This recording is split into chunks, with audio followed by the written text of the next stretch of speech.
سلام به همه گیمرها، چطورید؟ امروز اومدم براتون چند تا گیم خفن رو معرفی کنم که حتما خیلی همون منتظریم که این گیم ها انتشار پیدا کنه. من عرفانمو به چنل ماکون خوش اومدید. زیاد وقتتون نمیگیرم. قبل از اینکه بریم سراغ ویدیو ازت میخوام لایک و کامنت و سابسکرایب یادت نره و اون زنگوله هم بزن.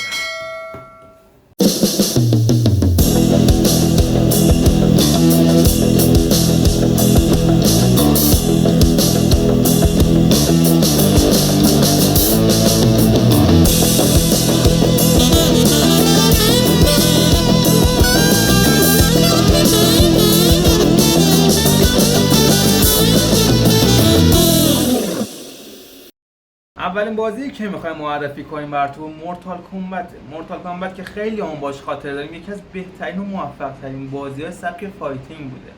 این بازی همیشه سعی داشته هواداران خودش رو سورپرایز کنه، از آوردن شخصیت کریتوس تو سری مورتال 9 تا شخصیت اسکریم یا همون جیغ توی مورتال 1.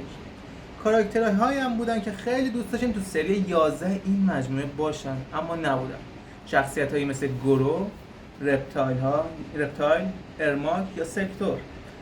خب بریم سراغ این تریلر و با هم ببینیم که سری جدید این تریلر چه قوقایی به پا کرد. خب رفقا، کسایی که مورتال کامبت 1 و تریلرش رو دیده باشن میدونن که داستان اصلا از چه قراره. کلا داستان مورتال تغییر پیدا کرده و لیو کینگ شخصیت اصلی داستان قرار گرفته. اما خب یک قسمتی از مورتال، همین تیزر جدید اومده که تو همین تیزر خیلی از کاراکترهای جدید که قرار شده توش بیاد و معرفی کرده که قراره با هم بریم ببینیم. Let's do this.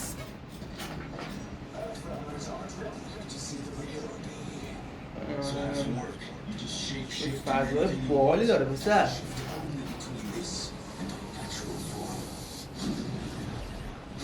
وای حاجی، پشمام رپتایل رو آوردن.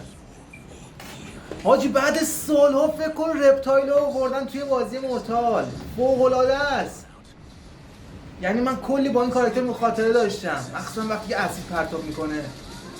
واو پسر چقدر خفنه این کاراکتر، فوق‌العاده است پسر.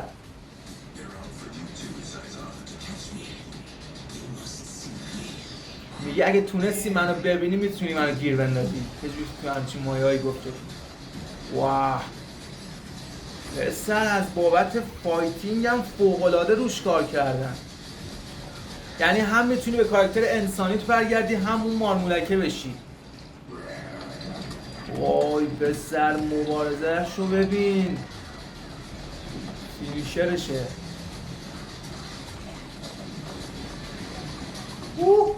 خوردش. آجی چه فینیشر خفنی داره. وای پسر این فوق‌العاده بود. نمیدونم شما هم اصلا همچین چیزی حال کردین یا نه، ولی واقعا روش کار شده و واقعا من اصلا همچین چیزی که دیدم انتظار نداشتم. خیلی اصلا نمیدونم با چی بگم، در این حده که یه کاراکتر جدید فوق‌العاده رو آوردن که رپتایله و فکر کن سالها ازش گذشته و اما فکر می‌کنین دیگه قرار نیست تو مورتال بیاد و الان اومده مورتال سورپرایزمون کرده و بوم. اصلا نمیدونم، خیلی خفنه پسر. بریم سراغ بازی بعدی. بازی بعدی که می‌خوایم راجبش بگیم بازی دیابلو 4 هستش. این بازی هم تونست جای خودش رو تو صنعت گیم محکم کنه، به طوری که حتی مسابقات بسیاری برای این بازی انجام میگیره. اما چیزی که این قسمت از دیابلو رو متمایز کرده داستان محوریت این گیمه. وجود چند جهان مختلف و وجود چالش‌های بسیار باعث جذابیت این بازی شده. همونطور که میدونید بازی دیابلو خیلی تونسته بهتر کنه تو این سالا، اما خب خیلی مشکلات زیادی برای ما ایرانی‌ها آورده. یکی از اون مشکل‌ها این بوده که توی ایکس باکس و همینطور پلی استیشن که اکثر بازی‌های مشکل هستش، قسمت DNS بازی هست. توی DNS ما هر دفعه باید DNS جدید عوض بکنیم که بتونیم مثلا اون بازی آنلاین یا هر بازی که هستش رو برامون بیاره و این یکی از دغدغه خیلی از گیمرها شده و خب پیدا کردن حتی یه DNS خوبم برامون یه معضله. و خب بازی دیابلو 4 هم یکی از اون بازی‌هایی که نیاز به یه DNS خیلی قوی داره و بازی‌های کسایی که حالا پی سی، پی اس دارن یا ایکس باکس دارن باید یه DNS خیلی خوب داشته باشن که بتونه این بازی براشون بالا بیاره. ولی خب از طرفی کسایی که پی سی دارن و این بازی اگه بخوام بریزن براشون به نسبت راحت تره و راحت دسترسی میتونن به این بازی داشته باشن که راحت بتونن بازی بکنن و تنها مشکلی که ممکنه داشته باشن اینترنته که اینترنت یه مشکل کلیه.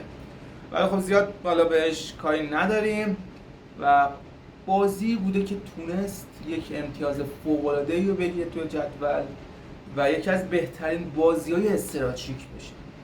و از نظر من اگه این بازی بیاد من براتون حتما این بازی رو میذارم که ببینیم اصلا چه گیم پلی خفن قرار داشته باشه. بریم سراغ بازی بعدی. بازی بعدی بازی اسپایدرمن مایلز مورالزه که سری جدیدش اومده که هم از طرف یکی از بازی‌های پرطرفداره و کلی هم صدا به پا کرده. داستانی که با بازی نبرد میان شرکتی به اسم راکسون و گروهی به نام آندرگرون رو روایت میکنه. در کنار گروه‌هایی که کلی حرف برای گفتن دارن و میخوان قدرتشون رو به نمایش بذارن. جایی که مایلز مورالز با سفر پیتر پارکر اکنون به تنهایی مردعنکبوتی شهر نیویورک شده و به عدالت در این شهر برقرار میکنه. بریم که گیم پلی این بازی خفن رو ببینیم. خب بریم این گیم پلی خفن رو ببینیم که اصلا ببینیم اصلا کلا بازی چجوریه، محوریتش تغییر کرده یا یه جورایی این سبک بازی قبلیه. خب ببینیم چیه. بله پلی استیشن هم که داره به نمایش میذاره و اینسامنیاک که یه شرکت فوق‌العاده اصلا رو دستش نیست. مارول. بچه‌ها راستی تو کامنت ها بهم بگید که کیا دی سی فنن کیا مارول فنن. من خودم به شخص مارول فنم. واو. بسیار خیلی خوب روش کار شده. از اونجایی که من دارم میبینم اون کیفیتش به نسبت خیلی خوبه. شهرش همونه. توی تغییرات شهرش چندان بکنم تغییری توش نیست. هستش ولی وای پسر اسپایدرمن اومد با شکل ونوم. وای پسر فکر کن اوه شت پسر کوبوند. این چیه دارم من میبینم؟ حاجی سگ رباتی هم آوردن. چقدر روش کار کردن. یه سری تغییرات هم الان دارم میبینم خیلی روش انجام دادن. مپش رو تغییر دادن اون قسمت که مپو نشون میده و اصلا یه چیز عجیبه. اوه پسر اوه حاجی 4 نفر رو کوبون مگه میشه آخه. پسر واقعا حال میده این بازی. یعنی این بازی رو من خودم اگه بیاد براتون بازیش میکنم. نمیدونم با چی بگم. خیلی خوبه. هر چقدر خوبیش بگیم کمونی و مایت. و یه سه جالب بهتون بگم که من حالا راجبش میخوندم این بازی اینه که یه قسمتش عین بازی جی تی ای میمونه. یعنی از این کاراکتر میتونی سویچ کنی به کاراکتر اسپایدرمن پیتر پارکر یا مایلز مورالز و هر کدوم که خواستی میتونی بشی. بسر چقدر روش کار کردن. از بابت فایت و اینجور چیزا همونه تغییری ندادن ولی خب اصلا حرکت ها فنایی که انجام میدن خیلی روش کار شده. اوف بابا پسر خیلی خوبه واقعا روش کار شده. دمشون گرم. یعنی اینسامنیاک گیم فوق‌العاده کار میکنه رو بازی ها. پسر دوتا کاراکتر رو میتونن نشون بده عشان. دمش گرم. یعنی واقعا اینسامنیاک گیم اینقدر رو جزئیات این بازی کار کرده که تونسته یه همچین شاهکاری رو خلق کنه. دمش گرم. اوه پسر تیره کند. دمت گرم. واو پسر. ولی هیچ کس مثل خود ونوم نمیشه. مثلا ونوم یه ابهت خاصی داره.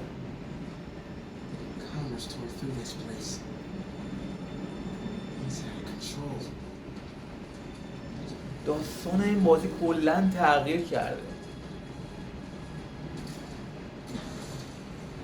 از طرف پیتر پارکر به ویروس ونوم مسموم میشه و این بازی حرف برای گفتن داره. اوف بسر استنکبوتی اومد.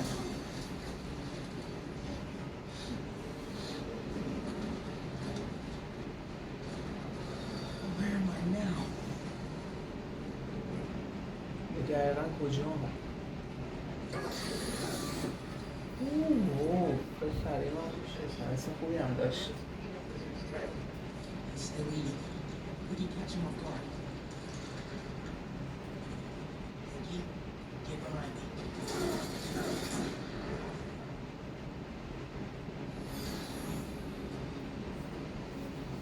بسر یه انبار قدیمیه.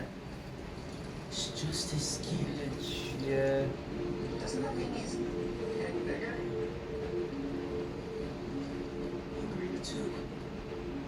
بسر اینجا چه خبره؟ این چیه؟ بسر ونومه! پیتر پارکره! باورم نمیشه.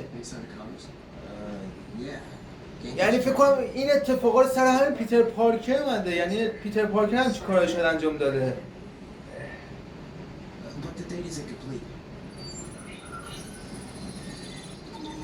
و تا اونجایی که من میدونم یه فایتی بین دوتا اسپایدرمنه. این ویروس ونوم به پیتر پارکر غلبه میکنه. حالا تا اونجایی که من داستانا رو میخوندم راجع بهش شنیدم اینطوری بوده. حالا شاید هم اصلا اینجوری نباشه.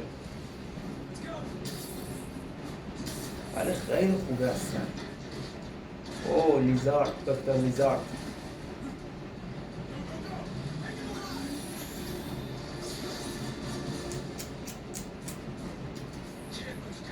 یه سری کاراکترهای قبلی رو بردم مثل دکتر لیزارد که واقعا هم یکی از قوی ترین کاراکترهایی بوده که بازی بوده. واو پسر چقدر خوبه این بازی. چقدر این بازی خوبه. یعنی هر چقدر از این دیگه هم کم گفتم.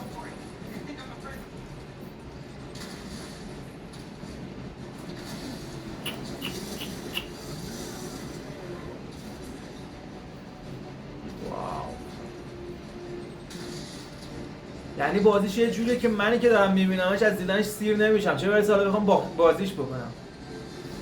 وای حاجی این کاراکتر قدیمی اسپایدرمنه. یکی از کاراکترهایی که قدیم با اسپایدرمن بوده و یه جورایی من حالا بچه بودمش میگفتم مرد خارنشین، ولی واقعا قویه.